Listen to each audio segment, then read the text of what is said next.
शिव जिनकी पुनित पावन शिव महापुराण की कथा श्रवण करने का सौभाग्य बाबा देवादिदेव महादेव की कृपा से, उनकी करुणा, उनकी उदारता से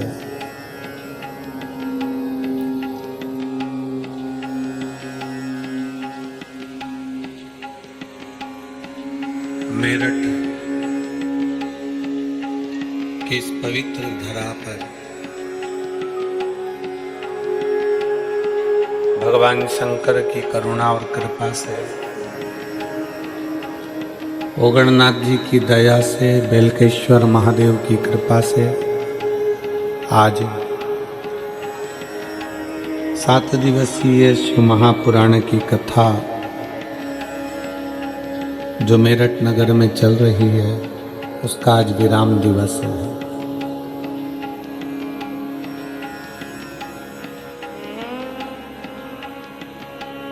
शिव की कृपा, उनकी उदारता, उनकी करुणा, उनकी दया जो आप और हम उत्तर प्रदेश की दिल्ली मेरठ की कपकपाती हुई ठंड में रात भर बाबा का कीर्तन करते हुए और सुबह इस कथा का लाभ ले रहे हैं 8 बजे।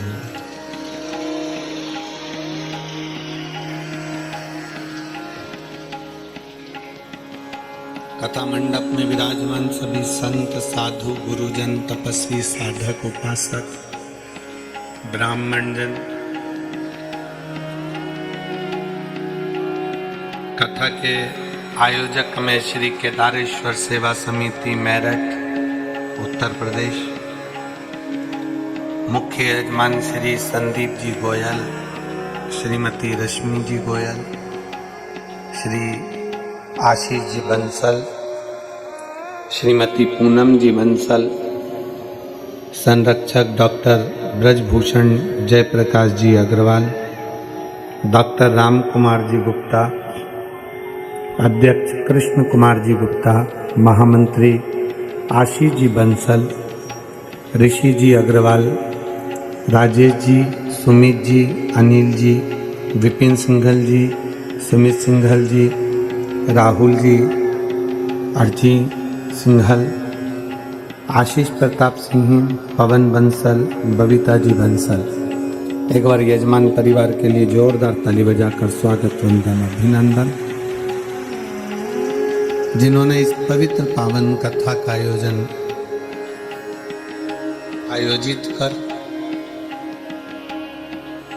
आप और हम सबको भगवान शंकर की अविरलमय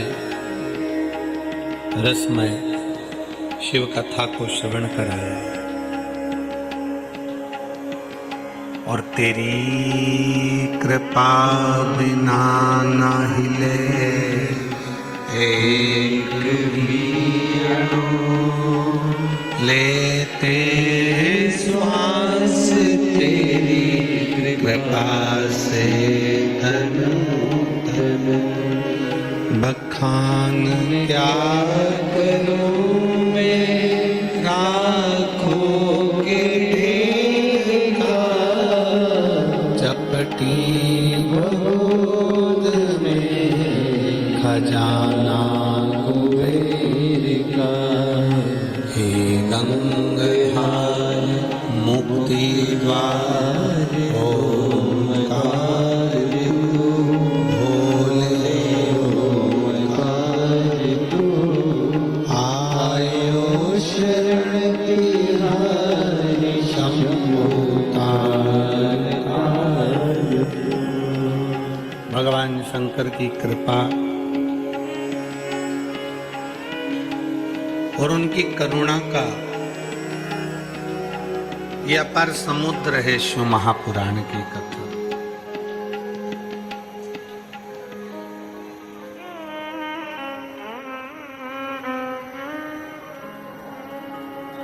जिसका एक अंश मात्र भी आप और हमको भवसागर से पार उतार सकता। एक लोहे की कील है,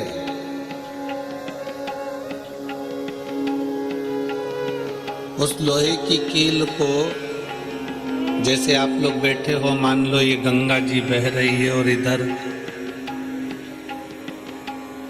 कोई व्यक्ति लोहे की कील लेकर खड़ा है और उसको उस पार इस लोहे की कील को भेजना। इस लोहे की कील को उसको उस पार भेजना है। लोहे का कीला है, उसको उस पार भेजना है। पानी में छोड़ेगा तो वो लोहे का कीला उस पार चले जाएगा क्या? जम के बोलो जरा, नहीं। चतुर क्या करेगा कि उस लोहे के कीले को लकड़ी में ठोक देगा, नाव में ठोक देगा।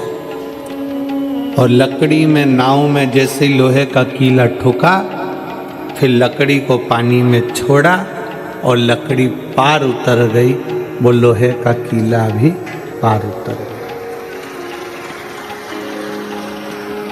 बस जैसे वो लोहे का कीला स्वयं पानी से पार नहीं उतर सकता, उसको लकड़ी में ठोकना पड़ता है, नाव में ठोकना पड़ता है, तो वो लोहे का कीला पार उतर जाता है। उसी तरह आप और हम इस भव सागर से पार नहीं उतर सकते, क्योंकि अपन सब लोहे के कीले की तरह हैं। शिव महापुराण में इस दिल को ठोक दो तो बाबा इसको पार कर सकते। शिव महापुराण में इस मन को, इस चित्त को, इस हृदय को लगा लो। शिव महापुराण में इस चित्त को, शंकर की कथा में, भगवान शंकर के एक लोटा जल में, भगवान शंकर के अनुमोदन में, भगवान शंकर की भक्ति में इसको रमा दो। और जिस दिन ये मन, हृदय शंकर की भक्ति में लग गया, समझ लेना कि शिव तुमको मिल गया।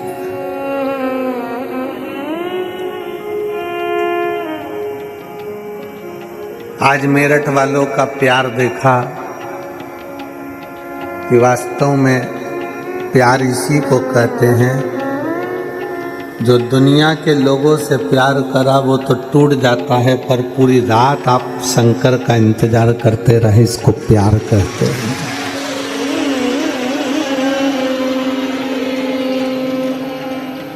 इस कपकपाती हुई ठंड में लोग अपने घर में हीटर में रहते हैं, बहुत ढक कर रहते हैं, कमरे से, घर से बाहर नहीं निकलते। इस कपकपाती हुई ठंड में आप सब, पंडाल में तो खैर जगह नहीं है, पंडाल के बाहर और जहाँ जहाँ जिसको जैसी जैसी इस ग्राउंड में जगह मिल जाए। और कल जितने शिव भक्त आए थे उससे 1.5 ज्यादा आज शिव भक्त इस पंडाल के अंदर विराज रहे।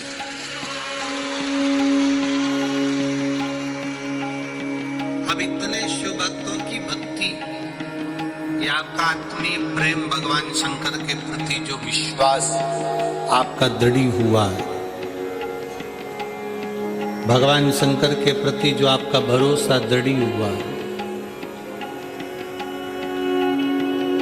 शिव जी के प्रति जो आपका विश्वास दृढ़ हुआ है, ये वह शिव विश्वास।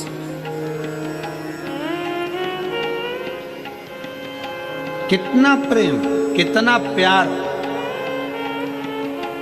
और फिर निवेदन है, एक छोरा छोरी से प्रेम करे, छोरी छोरे से प्रेम करे तो उसके मोबाइल का बैलेंस खत्म होता है, तो लड़का जिससे प्रेम करता है उसके मोबाइल में बैलेंस डलवा देता है। आप शंकर से प्रेम करते हो तो शंकर भी कुछ ना कुछ तो डलवा ही सकता है।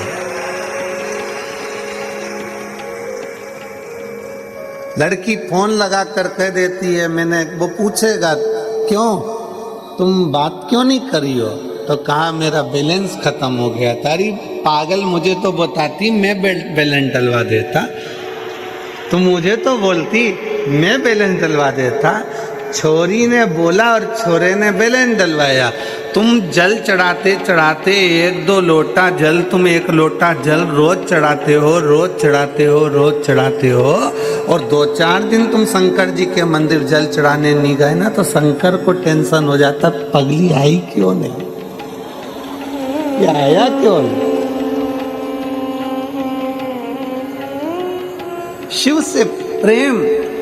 अब वो पूछता है कि क्यों मंदिर क्यों नहीं आ रही है? अरे इतना टेंशन, इतना डिप्रेशन, इतनी चिंता, मंदिर पहुंचूं तो पहुंचूं कैसे? तुम बता भोलेनाथ, कितनी चिंता। तो शंकर भगवान बोले मेरे पास आई थी, बोल के तो जाती, बैलेंस डलवाने का काम तो मेरा है, तू तो मुझे प्रेम करती है, बाकी को तो मैं कर सकता। ये इसमें है। और मेरे भोले तेरा सहारा है, मेरे भोले तेरा सहारा है, मेरे नैया का तू किनारा है, मेरी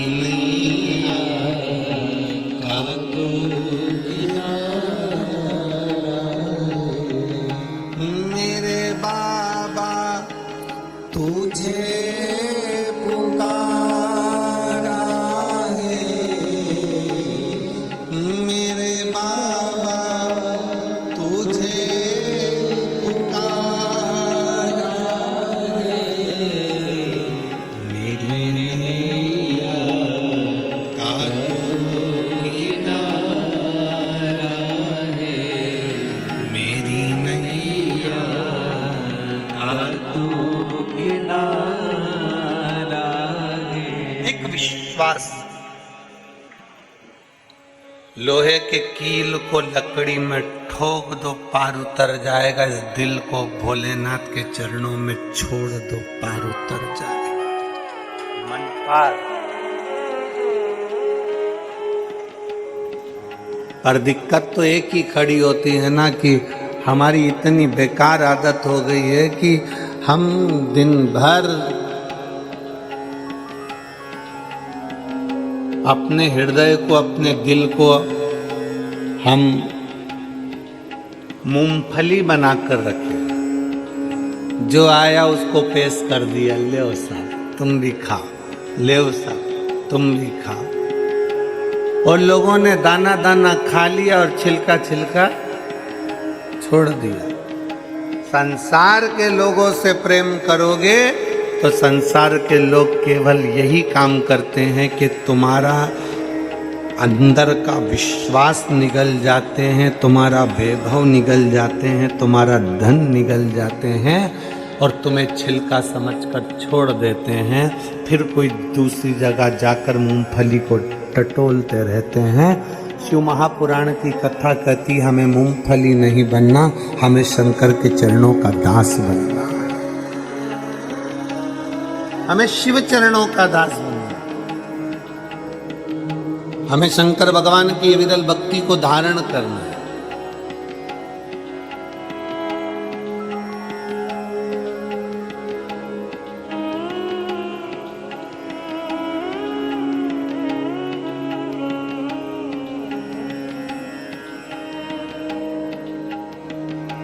कल हम जब यहाँ से गए तो नीचे उतरे तो आस्था परिवार के कहीं प्रमोद जोशी जी बोले होंगे धीरज जी को, धीरज जी और आदि सब लोग आए और कहा कि गुरुजी ऐसा ऐसा है।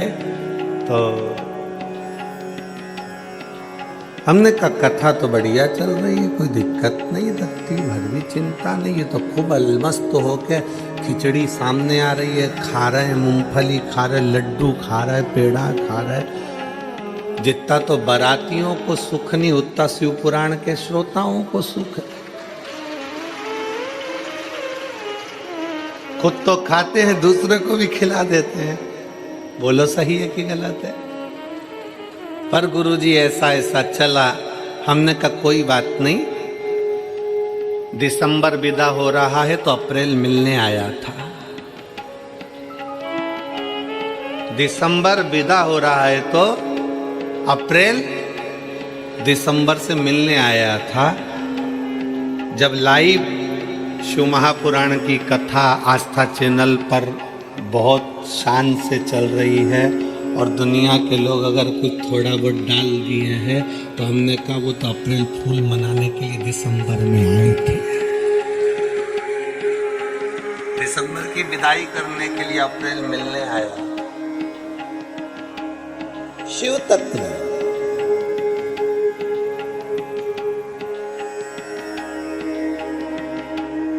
शंकर है।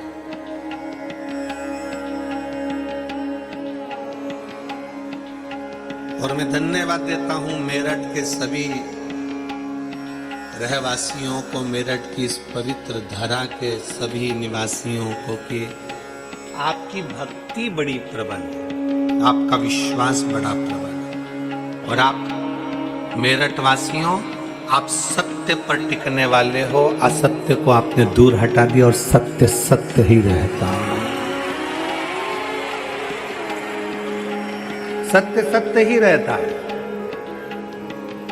हमने कथा के तीसरे दिन कहा था कि तेवर और जेवर दो घर छोड़ के आना, बोला था कि नहीं बोला था? अपना तेवर भी घर छोड़ो और अपना जेवर भी घर छोड़ो। शंकर से मिलने के लिए जा रहे हैं, जेवर और तेवर की तो जरूरत ही नहीं है। कितना भी तेवर वाला व्यक्ति हो, शमशान में जाकर तेवर दिखा दे, मरने के बाद कौन सा तेवर दिखाए बोलो? अच्छा अच्छा बॉडी बिल्डर भी खाक में मिल जाता है, वो शंकर की शरणागति है। हम दुनिया के लोगों से कहते हैं जिसने प्यार ना किया हो, एक बार शंकर की कथा को दिल से जाकर सुन लेना, शिव से तब प्यार हो जाएगा कि दूसरा सुहाएगा ही नहीं। और किसको प्रेम कहते हैं? शंकर जी के चरणारविंद के प्रति कितना प्रेम होगा, जरा विचार करिएगा। आस्था चैनल वालों से कहूँगा, मैं बाहर बैठे हुए, जो गाड़ियों में बैठे हुए हैं, ऑटो पर बैठे हैं, छतों पर बैठे हैं, जिन्होंने पूरी रात निकाल दी एक जैसे केवल कथा के लिए, पूरी रात गाड़ियों पर चढ़े चढ़े बैठे रहे, पूरी रात तपतपाती हुई ठंड, कोहरा आज अभी तक खत्म नहीं हुआ, उस कोहरे में, इस तपतपाती हुई ठंड में लोग दिल से कथा का रस तत्व श्रवण करने के लिए पूरी रात इंतजार कर रहे हैं। जरा विचार करिएगा, इसको शंकर का प्रेम कहते हैं, इसको शिव की भक्ति कहते हैं, इसको अविरल भक्ति कहते हैं। ये विश्वास का पुंज है।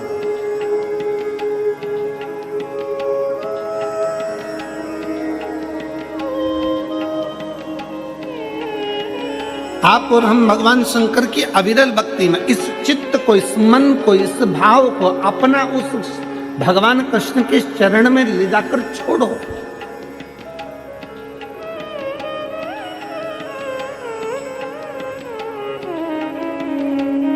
भगवान कृष्ण के चरणों में ले जाकर इस दिल को छोड़ने का प्रयास करो। स्वर्ग और नरक दोनों यहीं पर हैं। अनुभव कैसे करोगे? गलत व्यक्ति की संगति में बैठ रहे हो, किसी बेवड़े की संगति में बैठ रहे हो, किसी मदिरा पीने वाले की संगति में बैठ रहे हो, गाली देने वाले की संगति में बैठ रहे हो, कोई झूठ बोलने वाले की संगति में बैठ रहे हो, कोई प्रपंच करने वाले की संगति में बैठ रहे हो, तो समझ लेना कि तुम नरक में बैठ रहे हो। और कोई सत्संगी के साथ में, कोई भगवान के भक्त के साथ अगर आप बैठ रहे हो, कोई अच्छा है, नहीं है शंकर का भगत, नहीं है राम और कृष्ण का भगत, पर दिल का तो कोई साफ हो। अगर कोई हृदय निर्मल मन हो, दिल साफ हो, ऐसी व्यक्ति के साथ बैठ रहे हो, तो समझ लेना कि आप स्वर्ग में।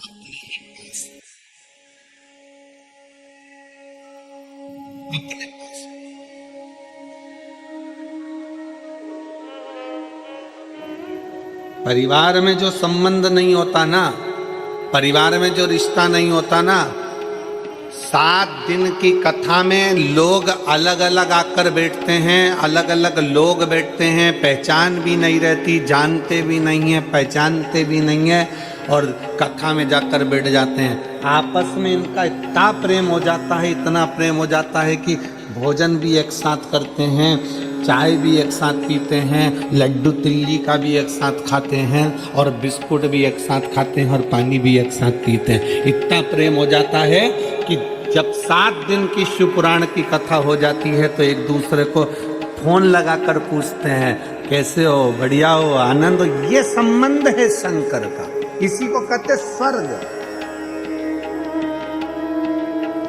ये स्वर्ग है। और किसी किसी के तो घर में 10 लोग रह रहे हैं, इधर बड़ी बहू रह रही, छोटी बहू रह रही, मंजली बहू रह रही, सास रह रही, ससुर रह रहा, ननंद रह रही, परिवार में सब रह रहा है। उसके बाद भी घर में इतना क्लेश, घर में इतना क्रोध, घर में इतना अपशब्द, घर में दिन भर गालियां, गलत गलत व्यसन, मदिरा का पान, कहीं गलत गलत सोच, गलत गलत विचार।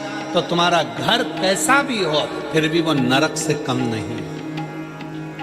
स्वर्ग वाला घर वो होता है जिसमें आप प्रेम से बोल रहे होते हो। स्वर्ग वाला घर वो होता है जिसमें आप प्रेम से रह रहे होते हो।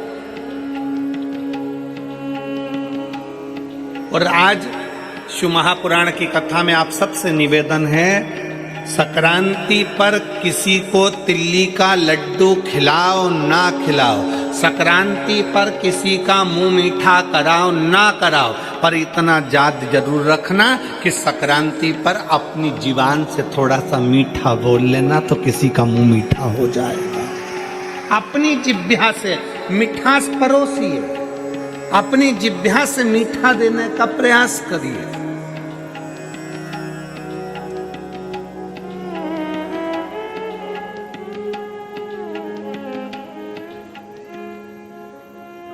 हम अपनी जिह्वा से मिष्ठान नहीं दे पा रहे हैं, वो देना है हमको।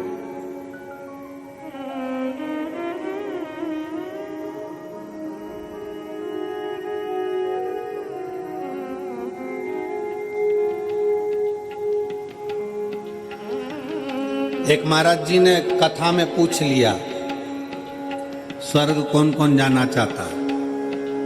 सब ने हाथ उठा दिया महाराज जी के कहने पर, जितने बैठे थे सब। आगे 80 साल की बूढ़ी माँ बैठी थी, उसने हाथ नहीं उठाया। महाराज जी ने 80 साल की बूढ़ी माँ से पूछा, माता जी आप स्वर्ग जाना नहीं चाहती? माता जी बोली नहीं। क्यों? महाराज जी मैं स्वर्ग जाके क्या करूंगी?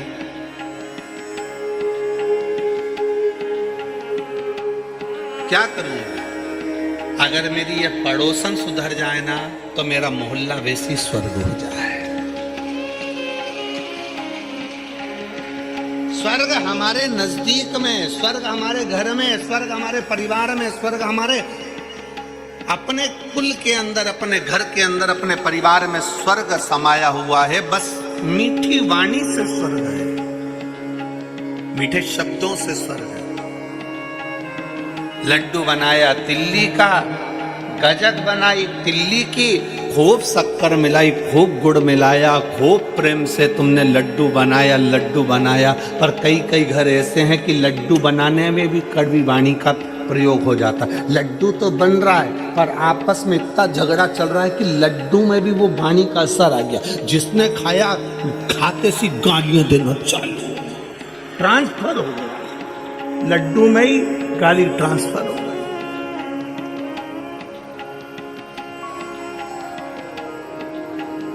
ये विचारों से होता है। एक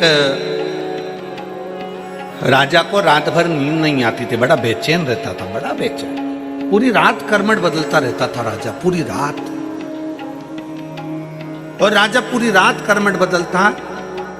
20 दिन हो गए, 1 महीना हो गया, 1.5 महीना हो गया, 2 महीना हो गया, राजा कर्मठ पे कर्मठ बदलता, नींद नहीं आती, बेचैनी होती। राजा को सपने में लगता कि मेरे राजमहल में से पानी टपक रहा है। राजा को लगता कि कोई रो रहा है, राजा को लगता कि कोई अंदर से पुकार रहा है।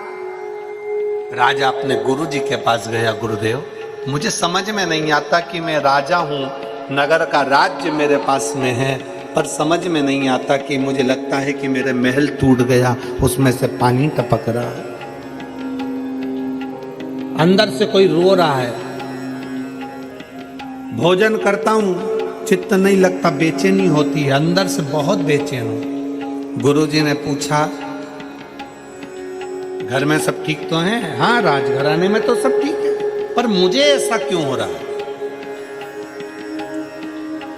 तुम्हारे राजघराने में रानी को भी ऐसा हो रहा है? तो कहा रानी भी अगर भोजन करती है तो चिड़चिड़ करती है, गुस्सा करती है, बेचैन रहती है, बात नहीं करती, बहुत टेंशन में दिखती है, डिप्रेशन में पड़ी रहती है।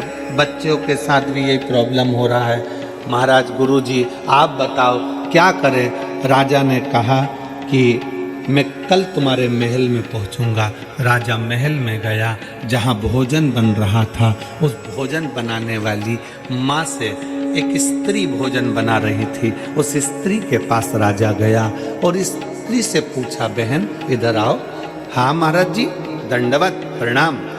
महाराज ने पूछा, ब्राह्मण देवता ने, गुरुजी ने पूछा स्त्री से, तुम्हारा घर कैसा है?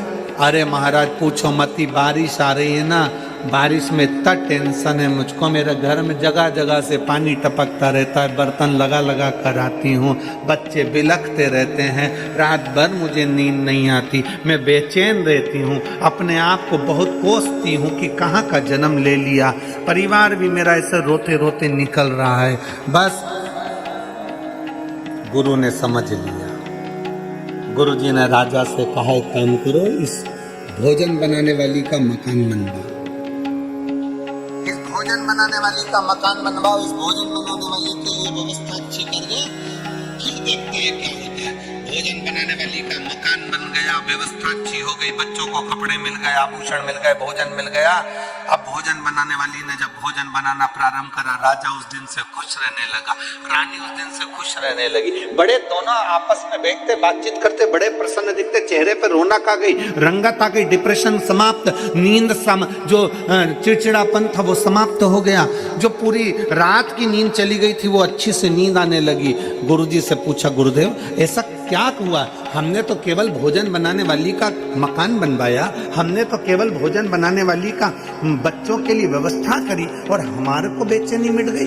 गुरुजी ने कहा, जो भोजन बना रही थी वो दिन भर टेंशन में रे कर आटा उसनती है, सब्जी काटती है, सब्जी बगाड़ती है, और इतना टेंशन लेकर उसने भोजन बनाया, वो टेंशन खाने के माध्यम से तेरे शरीर के अंदर चले गया और वो चिंता तुझे खाने लगी। वो सुखी हो गई, तू सुखी हो। हमारा घर हमारा स्वर्ग है। घर में बहू भोजन बनाने वाली, घर में काम करने वाला व्यक्ति, घर में रहने वाला व्यक्ति, हमें अपना घर ऐसा नहीं बनाना कि झाड़ू लगाने वाली आई वो पूरे मोहल्ले का टेंशन हमारे घर में छोड़कर चली गई, बर्तन वाली आई वो पूरे मोहल्ले का टेंशन हमारे घर में छोड़कर चली गई, वो सब्जी भोजन बनाने वाले आया हमारे घर में पूरा टेंशन देकर चले गया।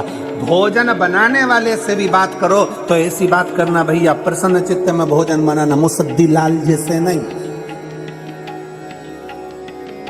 आंख में से आंसू झड़ रहे, चेहरा उतरा पड़ा है और आटा उसन रही है और अंदर से अपने आप को कोस रही है और वही रोटी किसी ने खाई है और उसका चित्त नहीं लग रहा। इसलिए शिव महापुराण की कथा कहती है, घर की बहू, घर की बेटी, घर की माता, घर में रहने वाली जितनी माताएं, तुम्हारे घर में बर्तन मांजने वाले 50 आए, तुम्हारे घर में झाड़ू लगाने वाले 50 आए, तुम्हारे घर में काम करने वाले 50 आए, पर जब आटा उसना जाए, जब रोटी बनाई जाए तो घर की माँ, घर की बेटी, घर की बहू उसको प्रसन्न चित्त में बनाए तो रोटी खाने वाले अपने आप खाएंगे तो घर से क्लेश समाप्त हो जाएगा, चिड़चिड़पन समाप्त हो जाएगा, डिप्रेशन समाप्त हो जाएगा।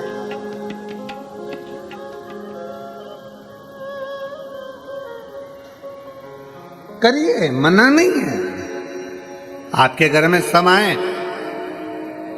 बिल्कुल मना नहीं है, पर भोजन परोसने का जब समय आए, भोजन बनाने का समय आए, उसमें थोड़ा बस भोजन बनाने वाला भी रखो, पर सब्जी का बगान मैं लगाऊंगी। रोटी तू बना, आटे में पानी में डालूंगी, भले इतना सा पानी डालूं पर प्रसन्न चित्त में डालूंगी। तू पूरी सब्जी बना, तू खीर बना, मना नहीं है, पर शक्कर में इतनी सी, भले 2 दाना शक्कर डालूं पर मेरे अपने हाथ से डालूंगी, प्रसन्न चित्त में डालूंगी। मैं घर की माँ हूं, मैं घर की लक्ष्मी हूं, मेरे घर की बहुएं इस घर की लक्ष्मी है, बेटियां हैं, वो डालेंगे इसमें शक्कर, भले 2 दाना डाले, भले इतना सा पानी डाले, भले इतना सा बगार का एक जीरा मात्र भी डाले, पर घर की बहू बेटी इतना सा डाले, बाकी का सब भोजन बनाने वाले। उसमें हमारे घर में एक निर्मलता का भाव आता है, स्नेह का भाव आता है, प्रेम का भाव आता है।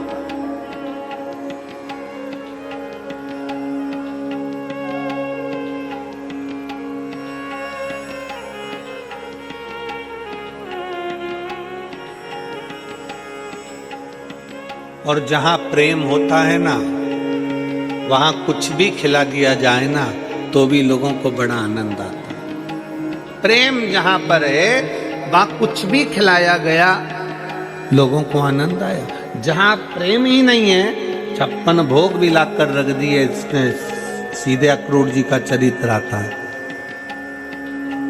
दुर्योधन के घर के 56 भोग छोड़कर भगवान अक्रूर काका के घर में चले गए।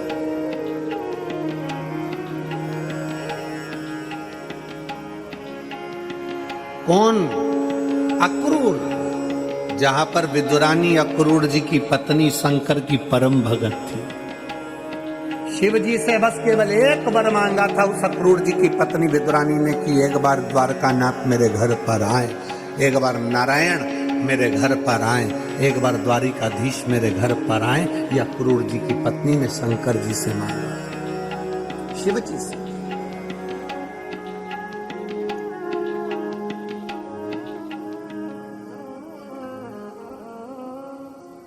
और दुर्योधन के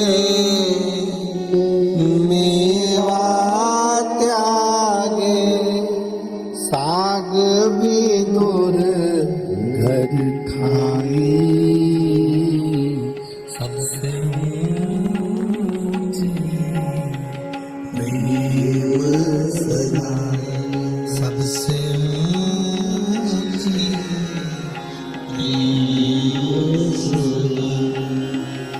दुर्योधन के घर के मेवा त्याग कर भगवान कृष्ण द्वारकाधीश अक्रूर काका के घर पर आ जाते हैं। अक्रूर जी की यहाँ बिठाने के लिए नहीं था पलंग, नई पलंग बनी की बनी रह गई, टूटी पलंग पर अक्रूर जी की पत्नी ने भगवान को बिठा।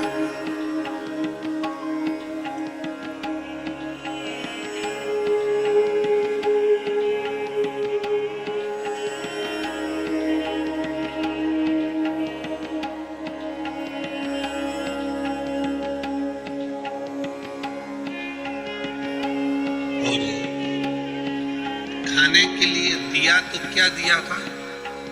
जम के बोलो जरा। केले के छिलके। केला छीलती जाए, छिलका भगवान को दे दे, केले के अंदर की गिरी जमीन पे फेंक। भगवान ने पूछा काकी ये क्या है, ये क्या है? तो काकी बोली ये केला है। जो तुमने नीचे फेंका वो तो केवल छिलका है। भगवान बोले तुम्हारे यहाँ उल्टा खाते हैं, छिलका खा के गिरी को फेंक देते। विदुरायन बोली फालतू की बात मत करो, तुम्हें जो दे रही हूं वो खा।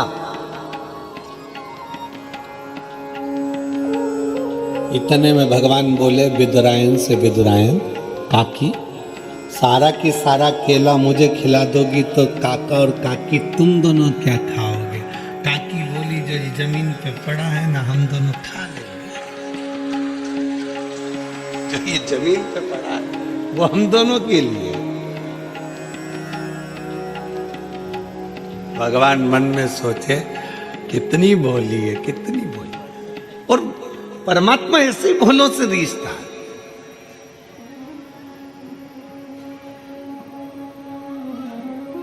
भगवान रीझता भी ऐसो सही है। भगवान को रिझाने का तरीका भी यही है। एक पत्र है,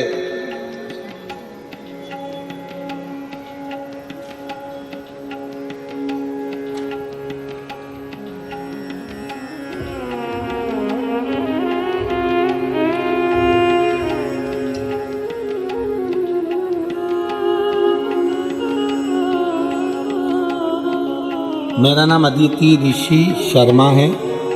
मैं मेरठ की रहने वाली हूँ। मेरा मोबाइल नंबर ये है, कहीं बैठी हो तो हाथ हिला सकती है। मेरा नाम अदिति ऋषि शर्मा है। मैं मेरठ की रहने वाली हूँ। मेरा मोबाइल नंबर ये है।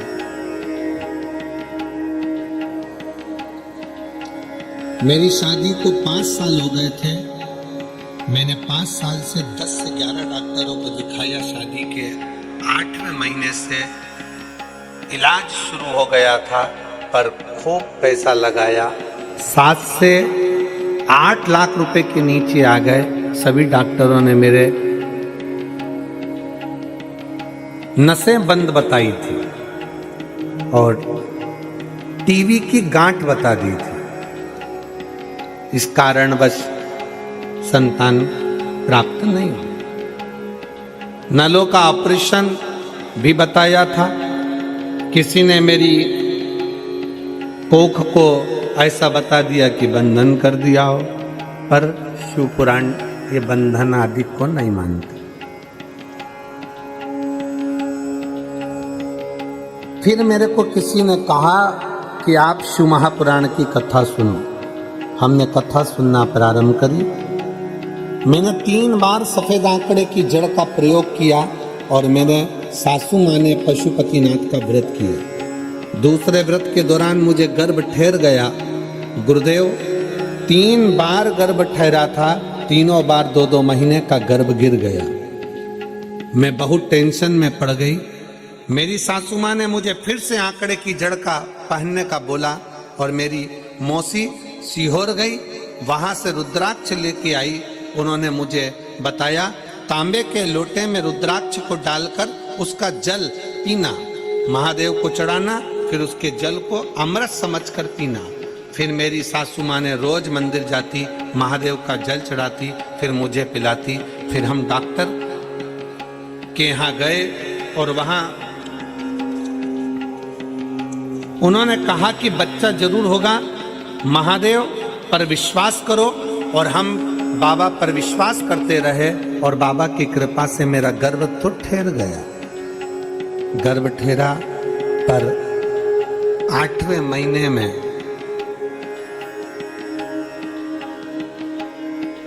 मुझे लकवा हो गया। 8वें महीने में मुझे लकवा हो गया और लकवा होने के कारण बस मैं लकवे की दवाई लेने लगी। बच्चे पर असर पड़ेगा ये डॉक्टर बोले। बड़े टेंशन हो गया। 8वां महीना निकला। बाबा का नाम लेकर बच्चे को गर्भ में रखा और बाबा का नाम लेकर बच्चे का ऑपरेशन द्वारा जन्म हुआ। डॉक्टर कहे थे कि इस बच्चे पर असर पड़ेगा, पर पूरी जांचों में बच्चा स्वस्थ जन्म लिया। मैं बाबा को यहाँ प्रणाम करने के लिए आई हूँ। हमने बच्चे का नाम अथर्व रखा है क्योंकि शिव जी का पुत्र है, शंकर जी ने दिया है। मैं बाबा को प्रणाम करने के लिए आई। एक लाइन अच्छी लिखी है, आप परम गुण बनाते हैं। एलईडीओं पर चल रही होगी, आस्था चैनल पर चल रही होगी, आप लोग भी गुण बना सकते। जब से तेरा गुलाम हो गया, तब से मेरा भी नाम हो गया। जब से तेरा गुलाम हो गया, तब से मेरा भी नाम हो गया। वरना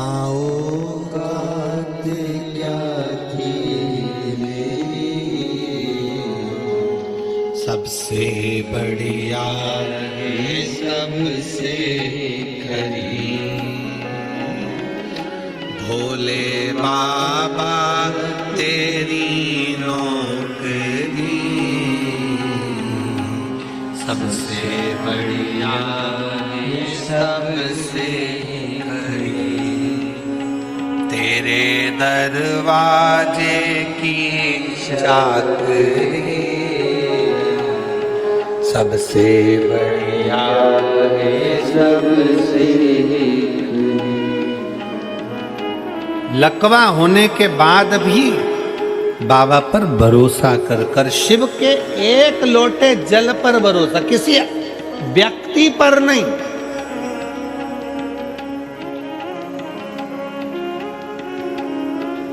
और फिर निवेदन है आपको व्यासपीठ के माध्यम से, सियोर वाले महाराज पर रत्ती भर भरोसा मत करो, भरोसा करो तुम्हारे एक लोटे जल पर और देव अधिदेव महादेव पर भरोसा करो, महाराज पर नहीं। जैसा तुम्हारा शरीर वैसा हमारा शरीर, जैसे तुम वैसे हम, तुम भी 2 रोटी खाने वाले, हम भी 2 रोटी खाने वाले। और फिर एक निवेदन है, याद रखो अपनी जिंदगी में, किसी कथाकार को, किसी संत को, किसी साधु को, किसी सन्यासी को, किसी तपस्वी को, किसी बाबा को, किसी जोगी को भगवान मत बनाओ। भगवान को भगवान रहने दो और इंसान को इंसान रहने दो। इंसान को इंसान रहने दो और भगवान को भगवान रहने दो। कथा सुनो, भगवान की सुनो, कथा का तत्व अपनी जिंदगी में उतारो। शिव पर भरोसा करो, शंकर पर विश्वास करो। तुम्हारे एक लोटे जल पर पूर्ण भरोसा रखो कि तुम जो जल चढ़ा रही हो वो जल साधारण नहीं हो सकता। जो तुमने जल चढ़ाया, मेरा बाबा मेरी सुनेगा, शंकर मेरा हाथ पकड़ेगा और शिव मुझे पार लगाएगा। और कौन आएगा?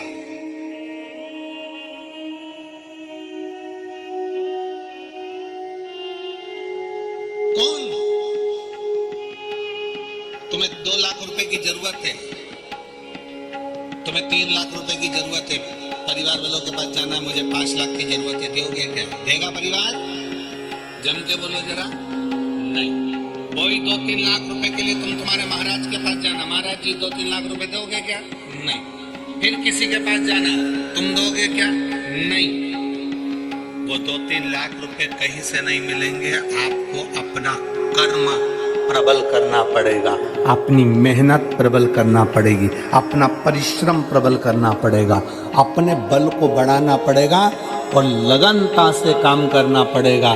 शंकर को एक लोटा जल विश्वास के साथ चढ़ा, दुनिया साथ दे ना दे, एक दिन मेरा भोले बाबा, एक दिन मेरा शंकर ऐसी कृपा करेगा कि 5 तो जाने दो, 3 तो जाने दो, ढेर लगा दे, ढेर। एक बेटी ने पत्र लिखा,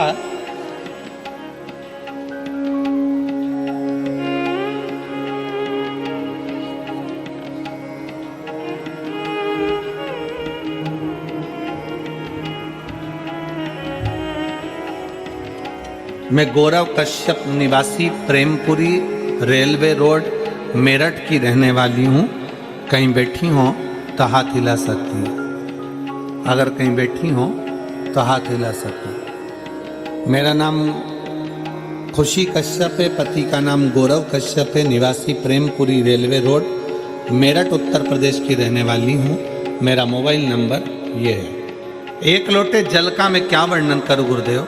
मेरी शादी 2022 में हुई थी। शादी के कुछ महीनों बाद मुझे एक ऐसी बीमारी ने घेर लिया, शायद ही देश में 4 से 5% महिलाओं को होती होगी। ये बीमारी ऐसी थी कि मेरे सिर के, मेरी भुकुटियों के सारे के सारे बाल उड़ जाते थे, जिसका फोटो मैं आगे लगा रही हूँ। पहले 1 नंबर का फोटो आप लोग उस पर देखेंगे, पहले नंबर का फोटो, जिस फोटो में उसके पूरे शरीर के बाल, पूरे केश, सिर के सारे के सारे बाल उसके उड़ गए। ये बीमारी कैसी थी, मेरे सिर के सारे बाल उड़ जाते थे, लेकिन गुरुदेव मेरे आईब्रो के भी बाल उड़ गए। परेशान थी, करूं तो क्या करूं। महिला की सुंदरता उसके बालों से होती है, ऐसा कहा जाता है। ऐसी बीमारी को देखकर मेरे पति, पापा, सभी परिवार वाले परेशान हो गए। मेरी बीमारी का इलाज निरंतर रूप से 1 साल तक चलता रहा।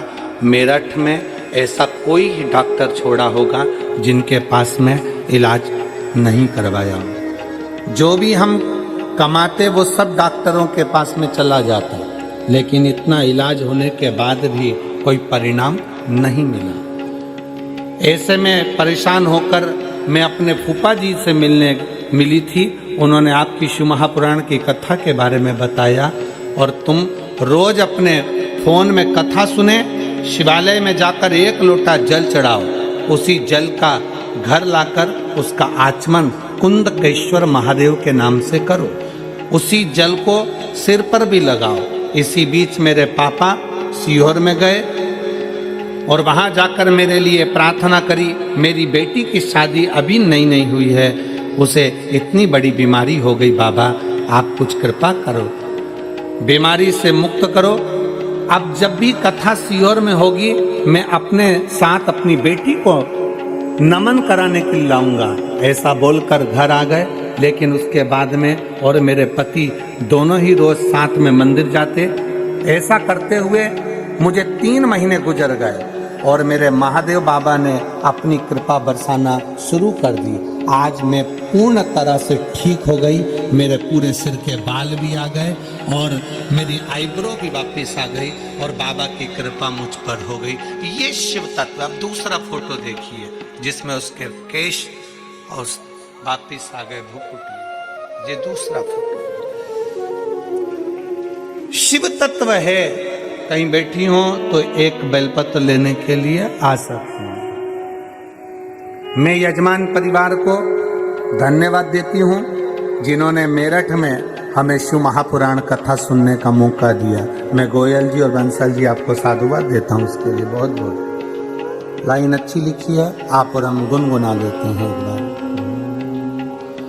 खाली ना जाता कोई दर से तुम्हारे, खाली ना जाता कोई दर से तुम्हारे, मैं भी खड़ी हूँ नन्ही बाहें पसारे, अपने हृदय से लगा लो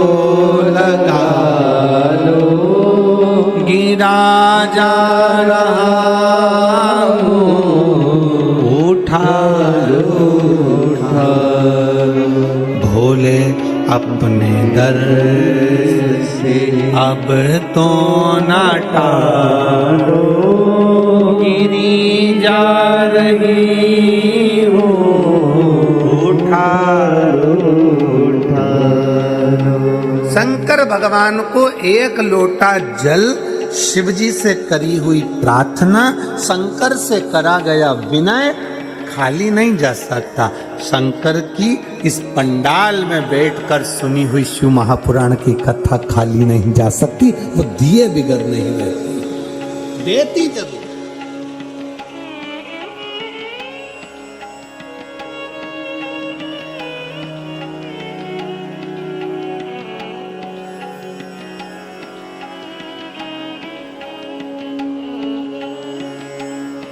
हम आपसे पूछें, अगर मान लो हम तो आपको कभी मिले नहीं, कभी आपसे पर्सनल हमारी कोई बात नहीं होती, मिलना हुआ कभी आपसे नहीं, कहीं आपसे मिलना जुलना कहीं नहीं हुआ, टीवी के माध्यम से, कथा के माध्यम से आप लोग कथा में आते हैं, कथा के पंडाल में पहुंचते। ना आप हमें मिले ना हम आपको मिले। केवल कथा। जब कथा आपको हमसे जोड़ सकती है तो इतना विश्वास मानकर चलना कि कथा शंकर से भी जोड़ सकती है, शिव से भी जोड़ सकती है। श्रीमद् भागवत कथा किस किसने सुनी है? हाथ उठाओ जरा। सबने सुनी है भागवत जी? रख लो, वापिस दल लो। भागवत में सुना रुक्मणी जी कभी भगवान कृष्ण से मिली थी क्या? जम के बोलो जरा। नहीं। भगवान कृष्ण कभी रुक्मणी से मिले थे? नहीं, कभी नहीं मिले। बस रुक्मणी जी अपने पिता भीष्मक जी के पास में बैठती थी और कोई राजभवन में आता था राजा भीष्मक के पास, तो वहां आकर कहते थे हमने द्वारकानाथ के बारे में ऐसा सुना है, हमने कृष्ण के बारे में ऐसा सुना है, हमने कृष्ण के बारे में ऐसा सुना है। रुक्मणी जी ने मन से कृष्ण को वर लिया। ऐसा वरा रुक्मणी जी ने भगवान कृष्ण को वर लिया और रुक्मणी जी ने भगवान कृष्ण को अपना पति मान लिया। और पति मान लिया तो भगवान कृष्ण को रुक्मणी को लेने आना ही पड़ा, क्योंकि रुक्मणी जी ने कृष्ण को वर लिया।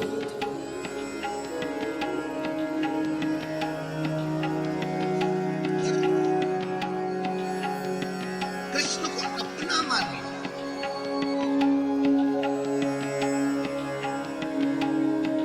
मैं बंसल परिवार, गोयल परिवार दोनों को धन्यवाद देता हूँ। गोयल जी आपको भी धन्यवाद देता हूँ। कहीं माता रानी की, वैष्णो देवी की कहीं आप पर कृपा होगी, उन्होंने ही आपको ध्वजा हाथ में देकर कह दिया होगा कि जाओ शंकर की कथा का रसतत्व ग्रहण करना है, मेरे प्रभु की कथा है रसतत्व। तो भगवान ने आपको यजमान पद दिया। मैं बंसल जी आपको धन्यवाद देता हूँ। कल हमारी चर्चा चल रही थी तो बंसल जी बता रहे थे कि हमारी धर्म पत्नी बाबा की कथा में इतनी लीन रहती कि हम दोपहर में 2 बजे भोजन करने आते थे तो पहले कह देती थी जरा रुक जाओ, 1-1.5 घंटे बाद मैं भोजन दूंगी, कथा चल रही। हमने उसकी कथा की रुचि को देखते देखते अपने घर पर 5 बजे के बाद आना प्रारंभ करा भोजन करने के लिए, क्योंकि वो कथा में लगी रहती। फिर उन्होंने जिद करा कि हरिद्वार में कथा हो रही है महाराज, हमको लेकर चलो। पर कोई घर में कार्य आ गया था जिसके कारणवश अम्मा नहीं पहुंचे। इतनी रोई बाबा को याद कर कर कि कुछ भी हो जाए एक बार मेरठ में बाबा जरूर पधारो, और वो शिव की कृपा आज। ये भक्ति है आपका, ये विश्वास है आपका, ये भरोसा है आपका।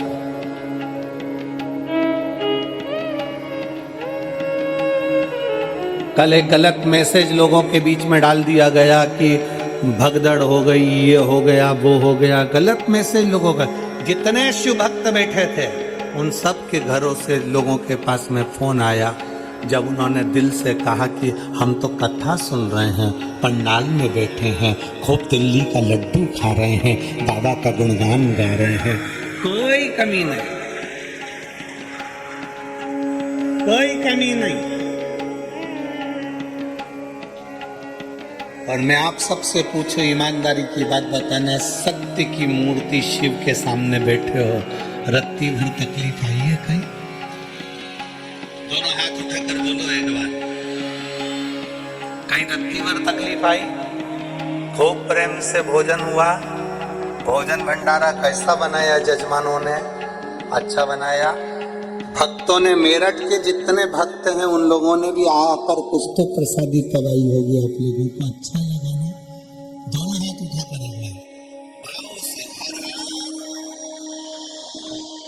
प्रशासन ने कितनी जोरदार व्यवस्था करी, और दोनों हाथ उठाकर ताली बजाकर साथ होता थे पूरे प्रशासन के धन्यवाद।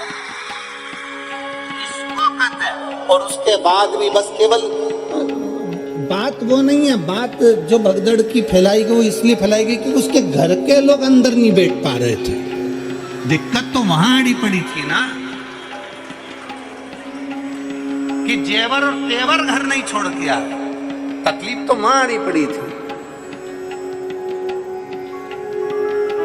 शिव तत्व में शंकर की भक्ति है और मेरी जीजियों और मेरे जीजाओं, मेरी बेटियों, मेरे बेटाओं, इतना विश्वास तो हम भी शंकर पर करते हैं कि मेरा ये कथा किसी इंसान की नहीं है, ये कथा उस ओगड़दानी की है, ओगड़नाथ की है। इंसान की कथा होती ना तो हम कह सकते थे, पर भगवान की कथा पर इतना भरोसा तो लेकर बैठते हैं कि वो बाल बांका नहीं होने देता। वो शिव है, वो शंकर, वो घड़ी है। गलत सोच, गलत विचार, गलत दृष्टि, और तुमने दिल से सुना है। ए मेरठ के भक्तों, शिव भक्तों, पूरे पंडाल में, पूरे ग्राउंड में कहीं पांव रखने की जगह नहीं, रोडों पर लोग बैठे हैं। उस शिव भक्ति को देखो कि तुमने दिल से सुना है। शायद मैं यहाँ के पुलिस प्रशासन को भी एक बात जरूर कहूँगा कि आपके नगर में बहुत कार्य हुए होंगे और आपकी ड्यूटी भी बहुत लगी होगी, पर ऐसे शिव भक्तों को आपने रात भर ठंड में कांपते हुए और शिव पुराण की कथा का इंतजार करते नहीं देखा होगा। ऐसे शिव भक्त नहीं देखे होंगे जो ठंड में इंतजार कर रहे हैं कि सवेरे 8 बजेगी, 8 बजे मुझे कथा में बैठना है, 8 बजे मुझे कथा सुनना है, और सब अपनी अपनी झोली पसार कर आखिरी दिन की कथा श्रवण कर कर जाते हैं। और ये विश्वास है हमारा कि 3 महीने में तुम्हारा पत्र इस व्यासपीठ पर आता ही है। विश्वास के साथ सुनते हो, भरोसे के साथ सुनते हो, दृढ़ता के साथ सुनते हो। शिव कथा को अपने दिल में रखो, अपने हृदय में। यहां सुनी, यहां से निकाल दी, बच्ची कुची कपड़ा में झटकार दी ना। शंकर की कथा सुनने के लिए आए हो तो दिल रखकर, और वैसे तो आप सब इतने भाव रखकर, अगर भाव नहीं होता तो रात भर ठंड में कौन कांपता है, रात भर ठंड में कौन बैठता है। आपका विश्वास दृढ़ था, आपका भरोसा पक्का था, इसलिए शंकर जी की इस अविरल कथा को आप श्रवण करें। और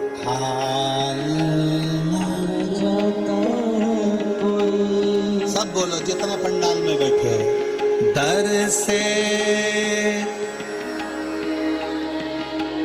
खाली ना, दर से मैं भी खड़ी हूँ नन बाहें बसा, अपने हृदय से लगा लो, लगा लो, गिरा जा रहा हूँ, उठा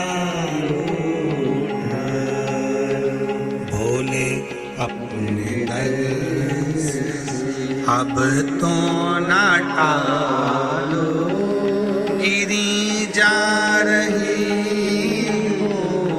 उठा लो, उठा। एक विश्वास रखकर शंकर को पाइए। पार्वती जी ने विश्वास रखा था, अक्रूर जी की पत्नी, उनका विश्वास था। विदुर जी की पत्नी, विदुर जी के दरवाजे पर भगवान आए और विदुरानी केले का छिलका दे रही है। विदुर जी की पत्नी केले का छिलका दे रही है और भगवान विदुर जी की पत्नी का केले के छिलके को भी प्रेम से पाते हैं। विदुर जी की पत्नी जब विदुरायन देती केले का छिलका, क्योंकि विश्वास था। रुक्मणी जी से भगवान कृष्ण कभी नहीं मिले, भगवान कृष्ण से रुक्मणी जी कभी नहीं मिली, पर रुक्मणी ने अपने कथा में सुन रखा था कि कृष्ण ऐसे हैं, उनको पाने की ललकता बढ़ गई। कथा जब इंसान तक पहुंचा सकती है तो कथा तुम्हारे मन की बात शंकर तक भी पहुंचा सकती है, उससे कह सकती है। किसी आडंबर में नहीं जाना, किसी के भरोसे नहीं रहना। हम तो बाबा के भरोसे चलते हैं, भोले बाबा के भरोसे चलते हैं।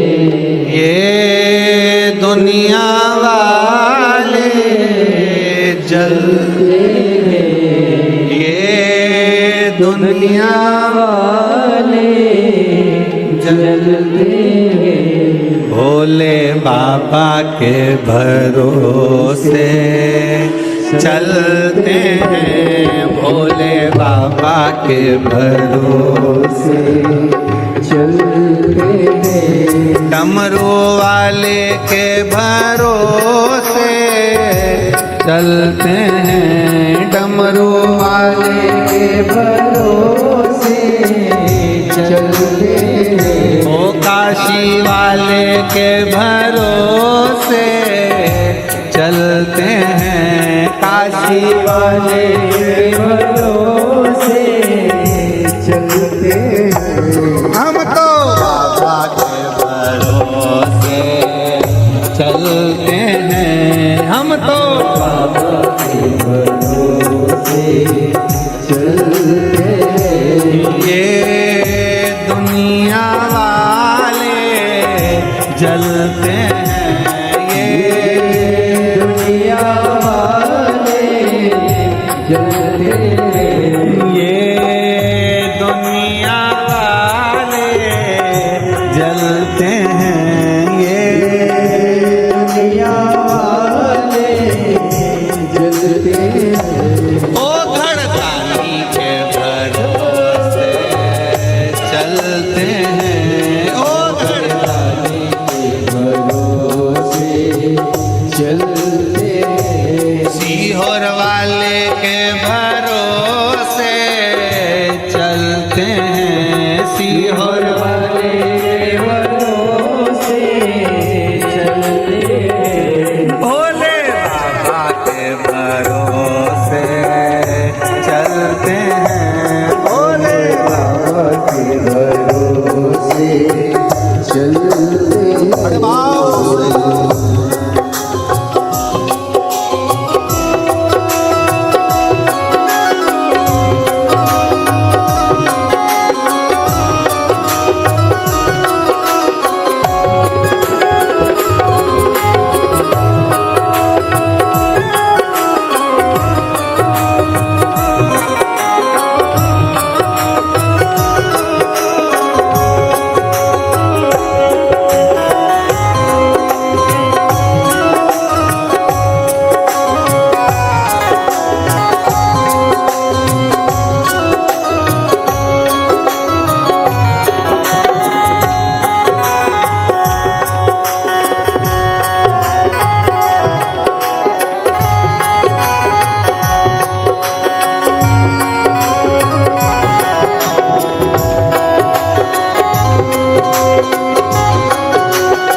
चलना सिखाया बाबा ने हमको चलना सिखाया, सब भक्तों से मिलना सिखाया, सब भक्तों से मिलना सिखाया।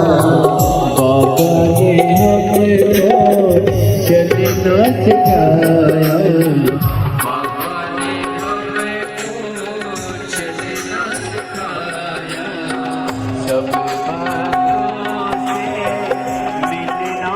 सिखाया, सब बरसों से मिलना सिखाया, हमको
डमरू वाले के भरोसे चलते हैं, डमरू वाले के भरोसे चलते हैं, ओ गणदानी के भरोसे चलते हैं, ओ गणदानी के भरोसे चलते हैं, हम तो बाबा के भरोसे चलते हैं, हम तो बाबा के भरोसे चलते हैं।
हम तो बाबा के भरोसे चलते हैं, हम तो बाबा के भरोसे चलते हैं, डमरू वाले के भरोसे चलते हैं, डमरू वाले के भरोसे चलते हैं, काशी वाले के भरोसे चलते हैं, काशी वाले के भरोसे चलते हैं, ओ घड़दानी के भरोसे चलते हैं, ओ घड़दानी के भरोसे चलते हैं, ओ गणदानी के भरोसे चलते हैं, ओ गणदानी के भरोसे चलते हैं। ये दुनिया वाले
भगवान देवदेव महादेव से अपने मन की बात भाव से। आज कथा का विराम दिवस है।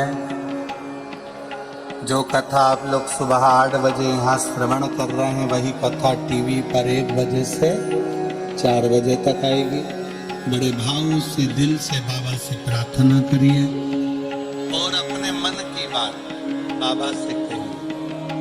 बहुत दूर दूर से आप लोग आए हैं बाबा को अपने मन का भाव कहने के लिए आए, और उस हृदय से कहो कि बाबा 3 महीने में आप सबकी पुकार श्रवण करें। सबको साथ बोलना है, दिल से प्रार्थना करना है। जो खड़े हैं वो भी बैठकर प्रार्थना करो। आज कथा का विराम दिवस है। हम भी प्रयास करेंगे कि कथा में 2 बार प्रार्थना करने का आज का मौका मिले आपको, जिससे आप 2 बार बाबा से अपने मन के भाव को कह सकें।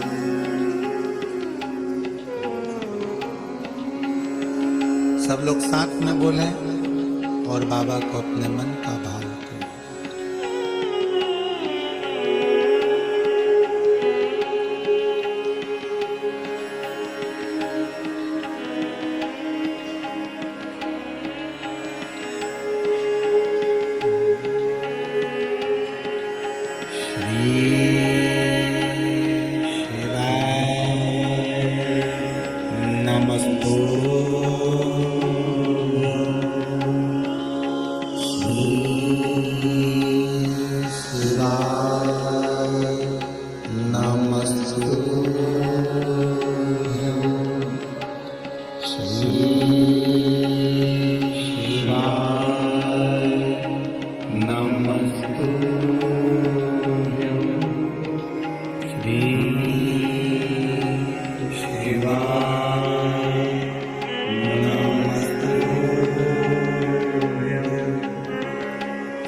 भोला सब दुख का भोला सब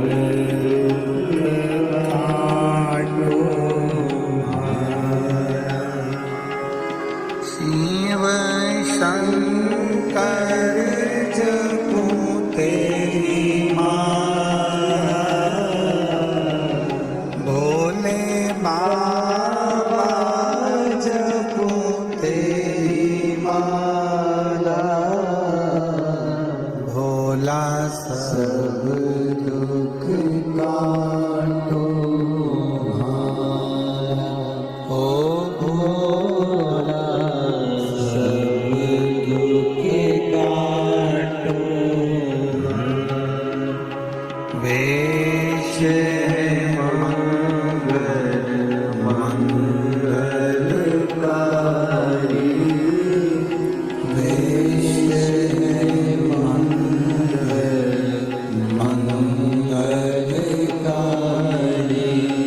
शमशान वासी हमारा,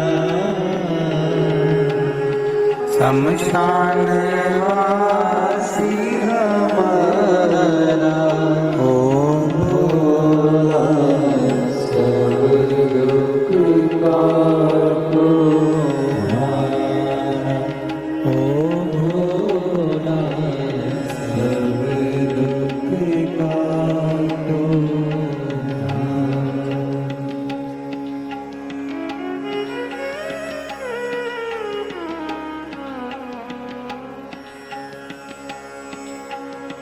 भगवान देवदेव महादेव,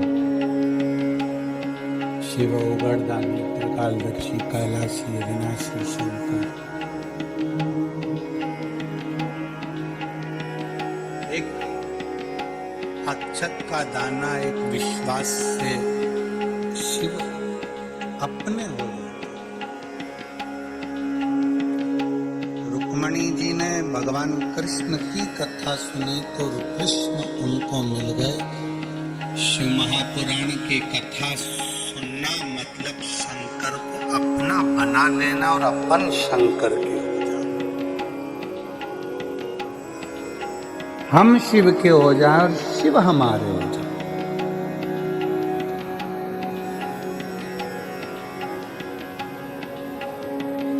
अच्छा एक बात बताओ, अगर भगवान शंकर मिल गए तुमको, मान लो मिल गए, तो तुम शंकर जी का हाथ पकड़ोगी कि शंकर जी तुम्हारा हाथ पकड़ेंगे? हैं? शंकर जी हाथ पकड़े अपना। अपन तो एक लोटा जल पकड़े और भोलेनाथ अपना हाथ पकड़े। अपन शंकर का हाथ पकड़ेंगे। 13 जनवरी से कुंभ का मेला प्रारंभ हो रहा है।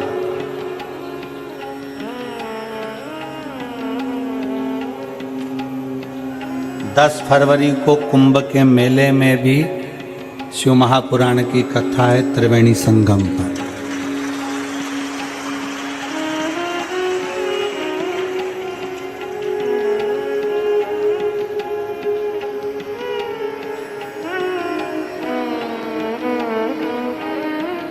कुंभ का एक नज़ारा तो तुमने मेरठ में ही देख लिया है। आ जाओ।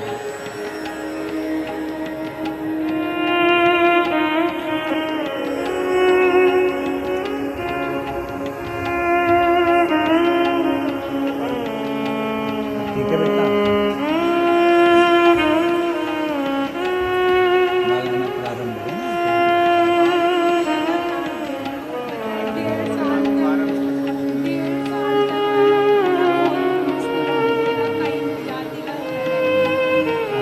अब तो ठीक है बस।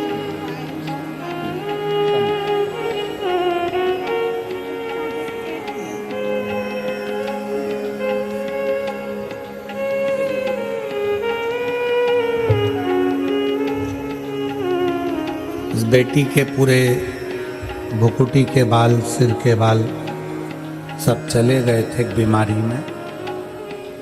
1.5 साल से इलाज करा करा कर थक गई थी। तब आखिरी में शंकर का एक लोटा जल सारी समस्या का शिव।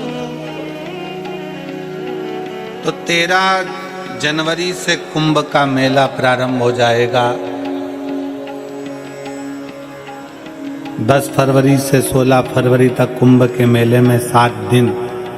प्रयागराज में अभी तक 7 दिन की कथा प्रयाग वालों को नहीं मिली थी, जो इस साल महाकुंभ के अवसर पर 10 फरवरी से 16 फरवरी तक मिली है।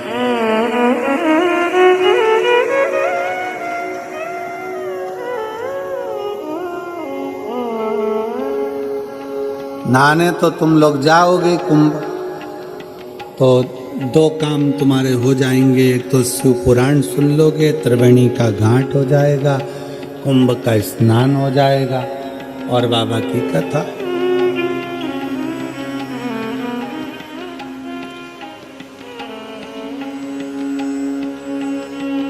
अब कुंभ के मेले में जाओ तो बच्चा तुम्हारा हाथ पकड़ा है और तुम बच्चे का हाथ पकड़े हो, दोनों में अंतर है। हम बाबा का हाथ पकड़े शंकर जी का और शंकर जी अपना हाथ पकड़े, दोनों में अंतर है। हम शंकर जी का हाथ पकड़ेंगे तो हो सकता है कि भीड़ में हाथ छोड़ जाए, पर जब बाप अपने बच्चे का हाथ पकड़ता है तो कितनी भी भीड़ हो छूटने नहीं देता। वो पिता है जगत का।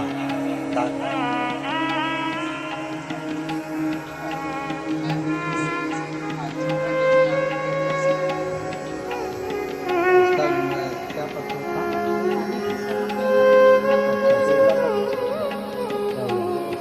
अभी आनी है उनका एक पत्र, एक बेल पत्र। ठीक है,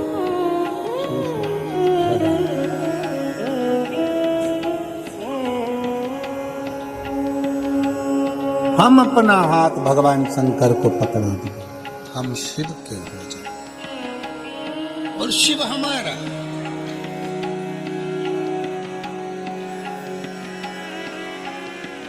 एक प्रसंग आता है बड़ा सुंदर।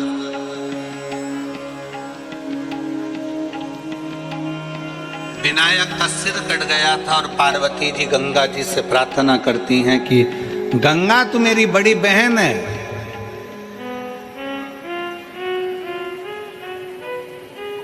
गंगा तू मेरी बड़ी बहन है।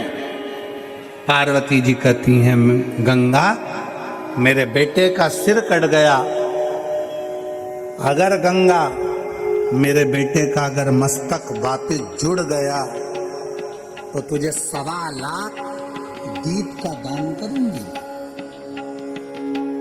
1.25 लाख दीप दान करूंगी। और भगवान ने ऐसी कृपा करी कि विनायक के सिर पर धड़ पर हाथी का मस्तक लगाकर भगवान ने जोड़ दिया। अब माता पार्वती जी ने शंकर भगवान से विनय करी कि प्रभु चलो दिया लगाना है अपना को गंगा जी के घाट पर। शंकर भगवान बोले तो मेरे सामने लगा दे, गंगा तो मेरे सिर।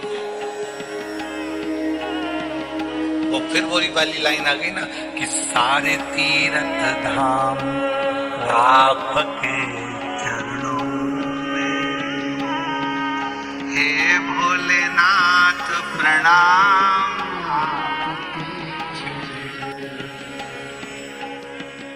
33 कोटि देवता शंकर के शिवलिंग में है, सारी देवियां 64 योगिनियां सारी माताएं शंकर के शिवलिंग में है, सारे नाग किन्नर गंधर्व पितर अप्सरा सब शंकर के शिवलिंग में है, सारे ग्रह राहु केतु शुक्र शनि सब शंकर के शिवलिंग में है। एक लोटा जल जब हम शंकर जी को चढ़ाते हैं तो हमें कहीं जाने की जरूरत नहीं पड़ती, सारे तीर्थ धाम आपके चरणों में, हे भोलेनाथ प्रणाम। शिव जी को जल चढ़ाना मतलब सारे तीर्थों का आनंद प्राप्त कर लेना। अब कई लोग कहते हैं गुरुजी एक लोटा जल हम शंकर जी को चढ़ाते हैं, उनका आचमन करते हैं, इसमें इतना क्या बोला जाता है? आखिर शंकर के चढ़ाए गए जल में ऐसा क्या है कि वो अमृत बन जाता है, रोग मुक्ति हो जाती है, शरीर ठीक हो जाता है?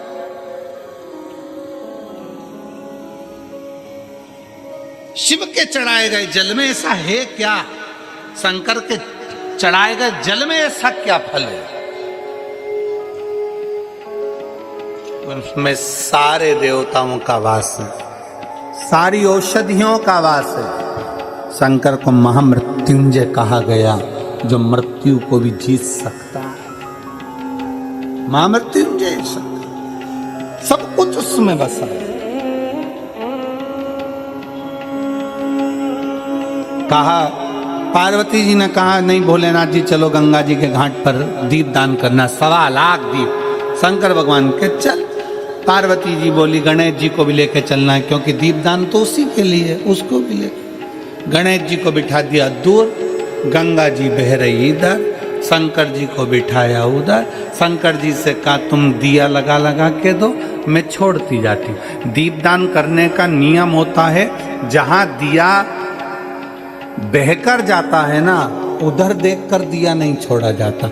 जहां से नदी बहकर आ रही है ना, अगर नदी इधर से आ रही है तो दीपदान करने के लिए हमें उधर मुंह करना पड़ता है नदी की ओर। जहां बहकर जा रहा है उधर नहीं देखते, जहां से बहकर आ रही है उधर देखकर दिया छोड़ा जाता है। शंकर जी पीछे बैठे, पार्वती जी को दिया देते जाए, पार्वती जी छोड़ती जाए। पीछे गणेश जी बैठे थे, वो भी खसक खसक के धीरे धीरे धीरे धीरे गंगा जी में पांव डालकर बैठ गए पीछे।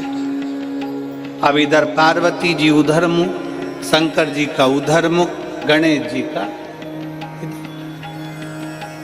शंकर जी दिया लगा कर दें, पार्वती जी गंगा जी में छोड़े, गंगा जी में बहता हुआ गणेश जी के पास पहुंचे। गणेश जी सूंड से पकड़ के वापिस रख ले।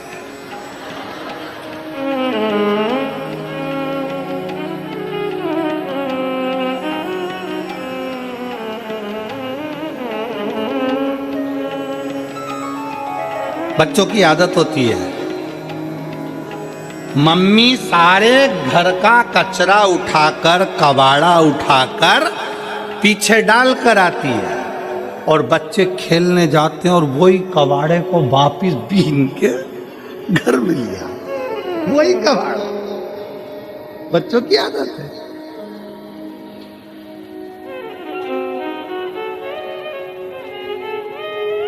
और फिर मम्मी चिल्लाएगी, मैंने एक टूटी गाड़ी पीछे पटक दी थी, मैंने सामान पीछे पटक दिया, कौन लेकर आए?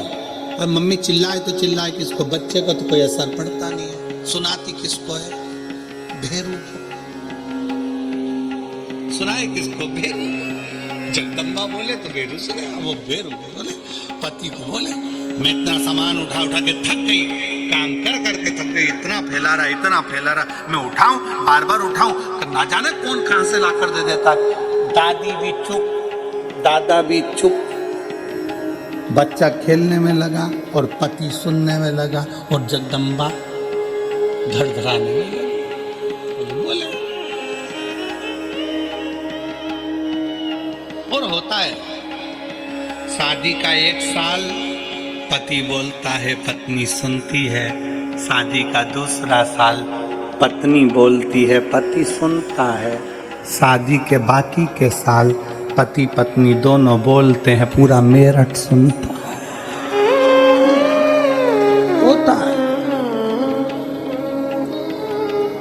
अब वो बोले, ये कचरा मैंने फेंक दिया था, कौन उठा कर लाया? शंकर भगवान दिया देते जाए, पार्वती दिया छोड़ती जाए, माता गंगा जी के घाट पर दिया लगाती जाए। अब दिया छोड़ते छोड़ते छोड़ते छोड़ते छोड़ते 1.25 लाख दिया को छोड़ते हुए सुबह से शाम हो गई। पार्वती जी शंकर जी से बोली, भोलेनाथ इतने दिए छोड़ दिए पर समझ में नहीं आ रहा ये दिया कैसे बढ़ते जा रहा।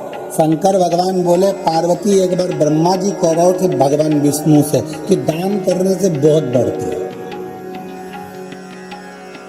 तू दान कर रही है दीप का, इसलिए बढ़ रहा है। तो पार्वती जी शंकर जी से बोले, तुम जल्दी जल्दी दो। अब इनको क्या मालूम था, पीछे और जल्दी पकड़ लिया। दिया इकट्ठा हो गया। थोड़ी देर बाद शंकर जी के पांव के पास में गणेश जी की सूंड दिखी दिया रखते हुए। तो शंकर भगवान ने पार्वती जी से कहा, तू पूछ रही दिया कहां से बढ़ रहा है, ये देख तू छोड़ रही है और तेरी औलाद पकड़ रही है। तू छोड़ रही है, ये तेरी औलाद पकड़ रही है। पार्वती जी गणेश जी के पास में आ गई। गणेश जी से कहा, बेटा गणेश ये तुम क्या कर रहे हो? गणेश जी बोले, मैया सारे के सारे बह कर जा रहे थे, मैंने सबको पकड़कर किनारा दे दिया। सबको पकड़ा, किनारा दे दिया। पार्वती जी गणेश जी से बोली, रे गणेश इस संसार सागर में, भव सागर में कितने बह कर जाएंगे, तो किस किस को किनारा देगा? गणेश जी कहते हैं, माँ जो एक बार शिव महापुराण की कथा में आ गया ना, उसको तो मैं हाथ पकड़कर किनारा दे दूंगा। हाथ पकड़कर किनारा दे दूंगा। ये शिव महापुराण की कथा है जिसका इंतजार स्वयं गणेश जी करते हैं। रिद्धि सिद्धि स्वयं चवण डुलाती है। ये वो शिव महापुराण की कथा है जिसके इंतजार में षडानंद कार्तिकेय बैठे रहते हैं। ये वो शिव महापुराण की कथा है कि ब्रह्मा जी भी अपनी लेखनी को रोक देते हैं। जब शिव महापुराण की कथा को श्रवण करना होता है, भगवान नारायण शेषनाग की सैया पर उठकर बैठ जाते हैं। जब शिव महापुराण की कथा को सुनना होता है, इंद्र का आसन छोड़ देते हैं, वरुण अपना सिंहासन छोड़ देते हैं। ये वो शिव महापुराण की कथा है जिसको लोग दिल से श्रवण करते हैं तो अपनी झोलियां खुशियों से भर लेते हैं। ये वो शिव महापुराण की, ये वो कथा है। इस कथा का ना पत्रिका छपती है, इस कथा का ना पंपलेट छपता है, इस कथा का ना प्रचार होता है, इस कथा का ना किसी को जाकर चावल दिया जाता है, इस कथा का ना किसी के दरवाजे पर जाकर कहा जाता है कि कथा में आना, कथा में आना। ये कोई नहीं कहता। इस कथा का तो बस लोगों के मन में सूचना मिल जाती है कि कुबेरेश्वर धाम से कुबेर भंडारी पोथी लेकर आ गया और दुनिया के लोग दौड़ दौड़ कर शिव महापुराण की कथा में पहुंच जाते हैं। कथा श्रवण, ना पत्र है, ना व्यवहार है, ना सीहोर से कोई मैसेज, ना सीहोर से कोई तुम्हारे पास फोन कि आओ कथा में। पर भगवान की लगन तुम्हारे भीतर है। तुम अपने पिता से इतना प्रेम करती हो, तुम अपने पिता से इतना प्रेम करती हो जैसे माता सती अपने पिता दक्ष से प्रेम करती थी और पिताजी के यहाँ जाने के लिए आतुर हो गई। मना करा मत जा, शंकर जी बोले मत जा, पर सती मैया बोली मेरे बाप के घर तो जाऊंगी। उसी तरह कई मेरी जीजियां जीजा ऐसे हैं कि कथा में तो जाऊं, कथा में पहुंचो, वहां मेरा पिता, मेरा शिव, मेरा शंकर ओ घरदानी मुझे श्रवण करा।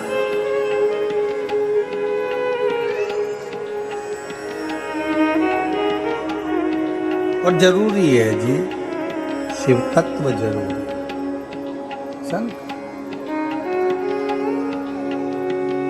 शिव महापुराण की कथा करे, ये भगवान शंकर का चरित्र कर रहा है। रुक्मिणी जी का जैसे भाव भगवान शंकर को, भगवान कृष्ण को पाने का था, वैसा ही भाव आपका होना चाहिए। हम शंकर के और शंकर हमारा हो जाए। भगवान शंकर के नयन अश्रु से एक बालक ने जन्म ले लिया था जिसका नाम अंधकासुर। अंधकासुर जन्म लेते से भगवान शंकर ने कह दिया इसको समुद्र में फेंक दिया। पार्वती जी कहती है मेरा बेटा है, आपके द्वारा प्रकट हुआ है, ये आपके द्वारा प्रकटा है, मैं इसको कैसे फेंक दूं? नहीं, पार्वती इसको फेंक दे समुद्र के अंदर। पार्वती जी बोली नहीं, मैं अपने पुत्र को नहीं फेंक सकती। पार्वती जी कहती है आपके द्वारा प्रकटा है प्रभु, ये आपका पुत्र अंधकासुर है, मैं इसको कैसे फेंक दूं?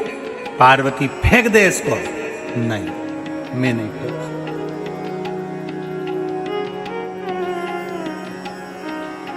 मैंने इसको स्वीकार करा, स्वीकार।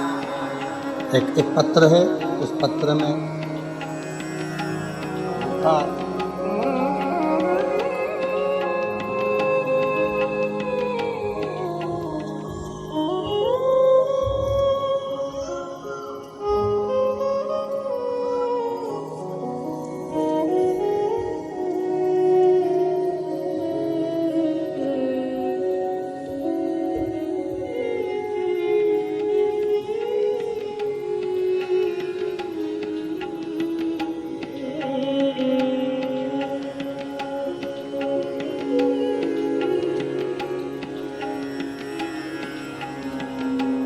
मेरा नाम पल्लवी कुमारी है, पिता का नाम पन्नालाल गुप्ता है, माता का नाम लक्ष्मी कुमारी है, भाई का नाम पुष्कर कुमार है।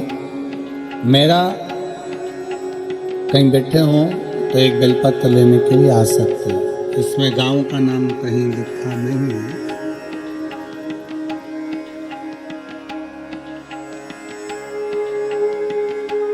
मेरा अचानक से बुखार आ गया और बुखार आने के बाद नाक से खून आने लगा। फिर मेरा नाक से खून आना बंद नहीं हुआ। तब मैं चंडीगढ़ के अस्पतालों में दिखाया, उन्होंने रेफर कर दिया। एम्बुलेंस के साथ पीजीआई अस्पताल में गई तो वहाँ पे डॉक्टर ने देखा और दवाई डाला। फिर मेरा नाक से खून आना बंद हो गया। फिर 2 दिन बाद कान एवं नाक से दोनों जगह से लगातार खून बहने लगा। फिर हमने कई अस्पतालों में दिखाया तो उन्होंने दवाई दिया, पर नाक का और कान का खून बंद नहीं हुआ। परेशान हुए। तब आखिरी में शंकर के मंदिर में जाना प्रारंभ किया। बाबा नंदी के पास बैठकर जल चढ़ाकर आचमन करना प्रारंभ करा और उस आचमन का जल पीना प्रारंभ करा। बाबा ने आज मुझे ठीक कर दिया। मेरे नाक और कान से खून आना बंद हो गया। मैं बाबा को प्रणाम करती हूँ। एक पत्र और बड़ा सुंदर लिखा है। पता है दादूपुर, गौतम बुद्ध नगर। मेरा नाम सोनी है, मेरे पत्नी का नाम गुड़िया है। गुरुदेव, एक लोटे जल का मैं क्या वर्णन करूं। मेरी पत्नी 6 साल से बीमार थी। सारे डॉक्टरों का दवाई का इलाज कराया परंतु आराम नहीं मिला। फिर मेरी बुआ जी ने बताया कि शंकर की कथा टीवी पर आती है, सुनो, आप उसको सुनना प्रारंभ करो। मेरा बेटा भी आर्मी की तैयारी 4 बार से कर चुका था। 4 साल से परेशान था पर उसका हो नहीं रहा था। भर्ती में मेरे बेटे ने मुजफ्फरनगर भरा पर उसमें मार्कशीट फर्जी बताकर हटा दिया गया। दूसरी भर्ती में फिर सारंगपुर भरा जिसमें डॉक्टरी परेशानी बताकर हटा दिया गया। तब मेरा बेटा शिव मंदिर में जाने लगा और मंदिर में बाबा से प्रार्थना करने लगा। गुरुदेव, वहीं से मैंने एक बेलपत्र उठाकर अपने बाबा से प्रार्थना कर कर बेटे के साथ रख दी। और गुरुदेव, अब मैं बाबा को धन्यवाद देने के लिए आया हूं कि आज मेरा बेटा सरकारी नौकरी, आर्मी में, फौज में नौकरी कर रहा है, जिसका फोटो मैंने लगाया है। कहीं बैठे हों तो एक बेलपत्र लेने के लिए आ सकते हैं। शिव तत्व की प्राप्ति, शंकर की कृपा, आपका विश्वास। पार्वती जी कहती हैं अंधकासुर तुम्हारा पुत्र है। भगवान शंकर कहते हैं सुन पार्वती, जैसे इन पत्रों में कहा गया, पार्वती शंकर स्वयं करें। पार्वती मृत्यु लोक में जन्म लेने वाला, संसार सागर में पैदा होने वाला, जन्म लेने वाला मनुष्य, जलचर, थलचर, वायुचर, कोई पशु है, कोई पक्षी है, कोई जीव है, कोई जंतु है, सब मेरी ही संतान, सब मेरी औलाद है। प्रभु, तो फिर आपको तो अंधकासुर को संभालना चाहिए। आपको अंधकासुर को संभालना चाहिए। भगवान शंकर कहते हैं पार्वती, संसार सागर में जन्म लेने के बाद मनुष्य अपने कर्म को भोगता है। जब दुख की घड़ी होती है, जब मुझे पुकारता है तो मैं उसके दुख को मिटाने के लिए उसके दरवाजे पर पहुंचता हूं। पार्वती, जब सुख रहता है ना मनुष्य के पास में, तब वो मेरा स्मरण नहीं कर पाता, तब मेरा स्मरण नहीं कर पाता।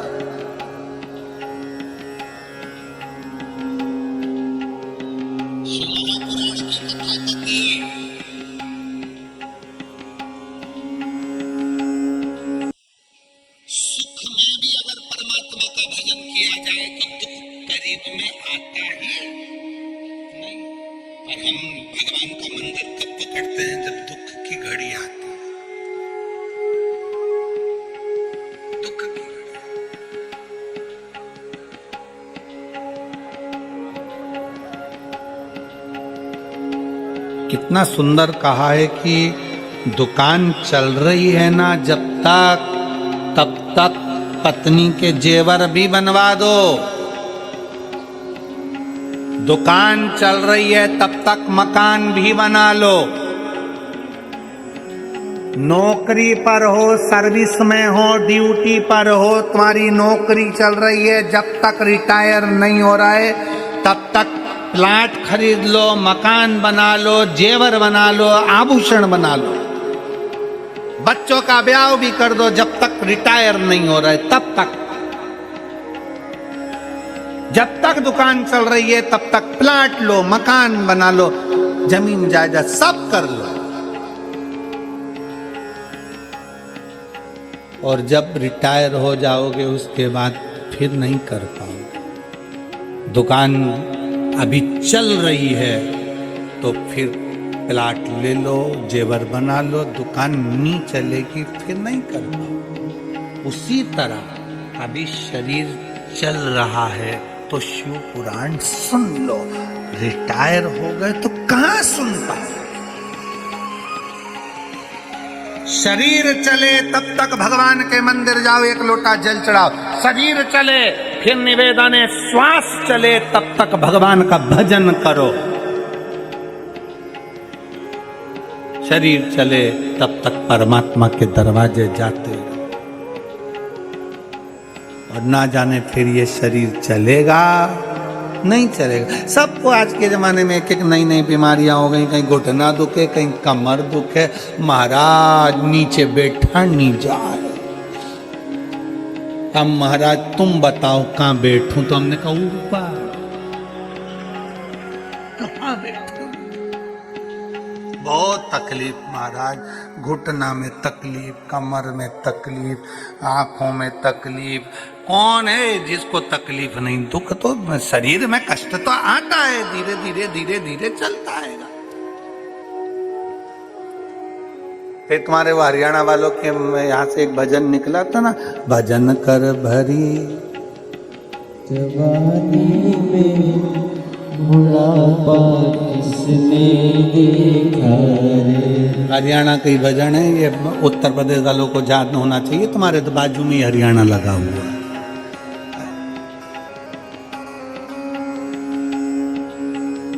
और बुढ़ापे में क्या है इसमें? बुढ़ापे में है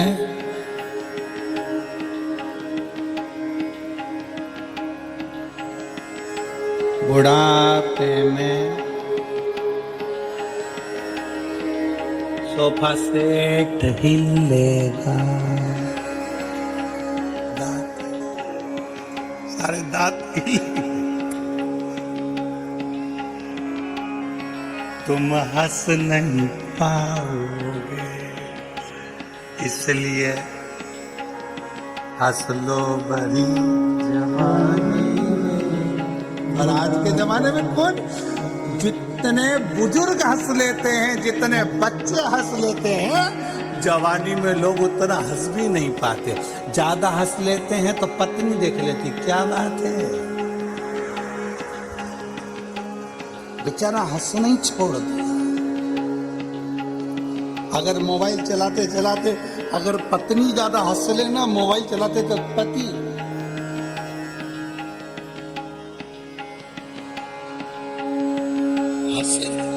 बेचारा बचपन में हंस ले, बुढ़ापे में हंस ले, पर जवानी में शादी में भी अगर पति गया है ना तो बेचारा मुसद्दी लाल जैसा रहेगा। और अगर ज्यादा हंस लिया पत्नी को पता, बस वो खाती खाती पत्नी देख ले हंसते हुए, और पति ने देख लिया, जगदम्बा ने मुझे देख लिया, उसके बाजू में आके खड़ा हो गया एकदम मुंह उतार कर। और पत्नी फिर गाड़ी पे बैठी घर जाते समय, कौन थी? अब डिप्रेशन में पड़ गया, चिंता, क्या करे अब? सावधान इंडिया, जवान सब सावधान। बुढ़ापे में सोफा सेट हिलेगा, तुम हंस नहीं पाओगे, जंतर भरी जवानी में ये मौका मिला मुस्कुराने का। कभी तुम खटमल को मुस्कुराते नहीं देखोगे, हंसते नहीं देखोगे। इसलिए व्यक्ति मरता है, मरने के बाद जो फोटो घर में लगता है वो हंसता हुआ लगता है, मुस्कुराता हुआ। तुम जिंदगी भर कितने ही रो, पर आखिरी का फोटो तो मुस्कुराता हुआ फोटो। कितने भी जिंदगी में रो, पर आखिरी का फोटो में तो तुम जितने बुजुर्ग उनकी टोपी और एक चैन बाकायदा बनाई जाती है और दादाजी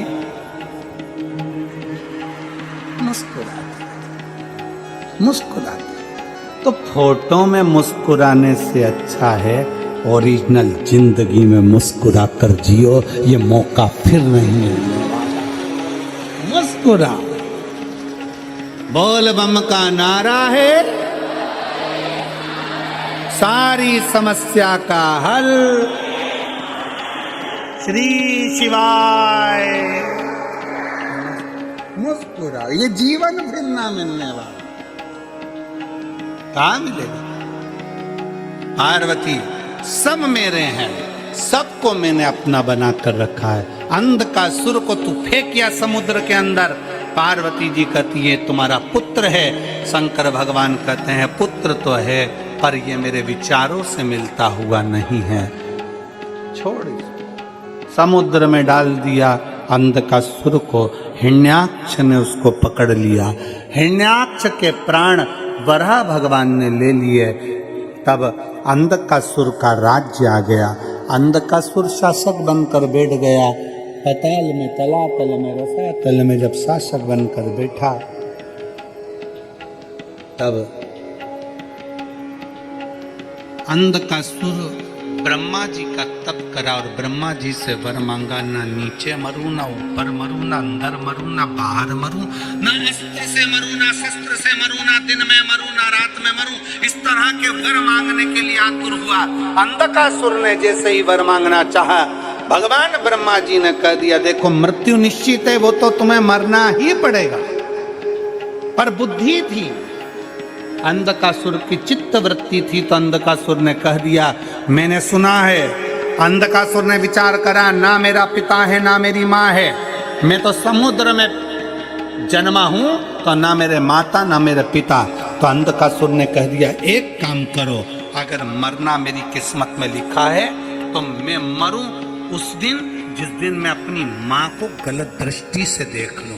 अंधकासुर को यह नहीं मालूम था कि पार्वती जी ने तेरे जन्म के समय पर तुझे गोदी में लिया था तो तुझे बेटा कहा था और वो तेरी माँ हो गई थी।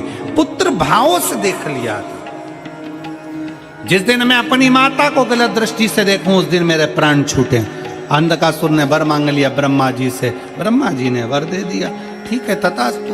समय आया, अंधकासुर का शासक बढ़ता गया। बहुत उपद्रव करे अंधकासुर ने, क्योंकि उसको मालूम था मरने वाला तू हूं नहीं।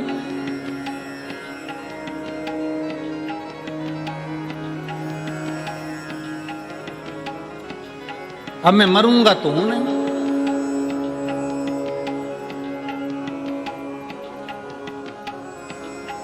बस मन के अंदर बात पकड़ करा उपद्रव, बहुत करा।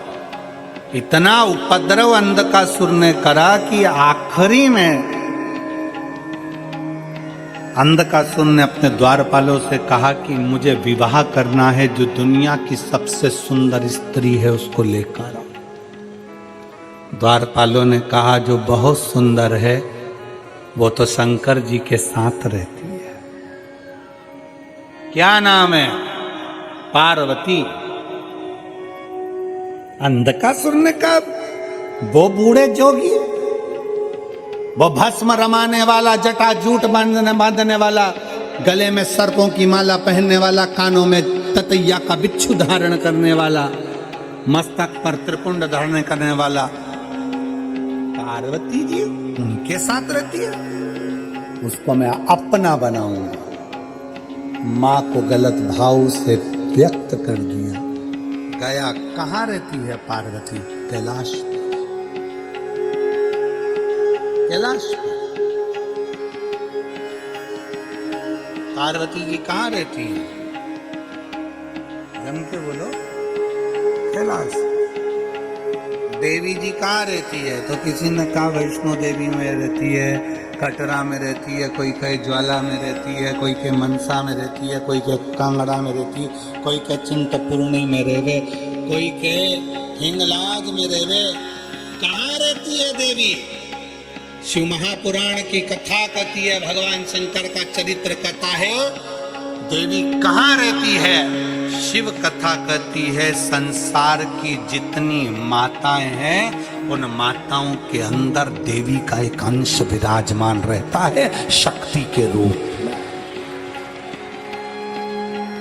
देवी कहाँ रहती है? शक्ति के रूप में माताओं के भीतर विराजमान।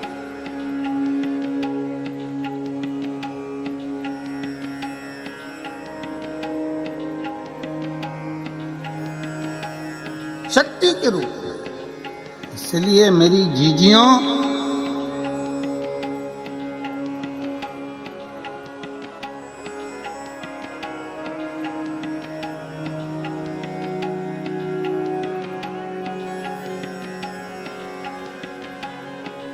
मेरी माताओं, मेरी बेटियों, इसलिए शास्त्र कहता है कि घर की स्त्री को, घर की बेटी को, घर की नारी को तन पर ऐसे वस्त्र पहनना चाहिए कि धन को भी धक्का न लगे और धर्म को भी धक्का न लगे। घर की स्त्री को, घर की नारी को, घर की बेटियों को ऐसे वस्त्र पहनना चाहिए कि धन को भी धक्का ना लगे और धर्म को भी धक्का ना लगे, हमारे सनातन धर्म को भी धक्का न लगे। ऐसा वस्त्र ना पहनिएगा जिससे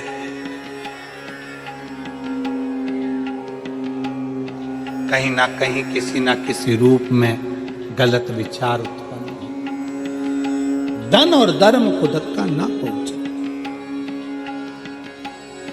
कितना सुंदर कहा है। हॉस्पिटल में जाइए जरा, हॉस्पिटल गए हो कभी? हॉस्पिटल में अरे बोलो तो, गए हो कभी? बच्चे को चोट लग गई, चोट लगने के बाद क्या करता है डॉक्टर? चोट लग जाती है वहां पर उसने तुरंत मल्लम पट्टी करा, मल्लम बांध के फिर क्या बांध देता उसके ऊपर? जम के बोलो जल्दी। पट्टी। पट्टी क्यों बांधता? डॉक्टर से पूछो। क्या केवल मल्लम से काम नहीं चलेगा?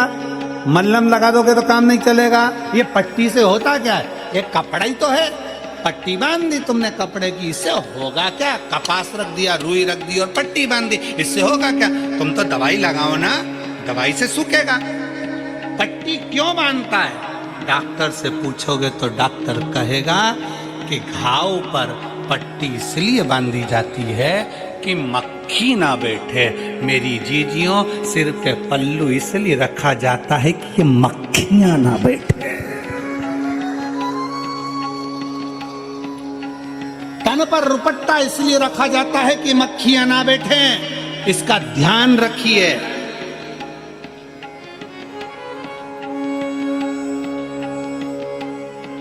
घाव पर मक्खी बैठेगी तो घाव सड़ा देगी। और ये गलत मक्खियां संसार में बहुत सारी हैं, बहुत मक्खियां। इन मक्खियों से बचने के लिए तन पर एक रुपट्टा, सिर पर एक पल्लू होना जरूरी है, बहुत जरूरी है।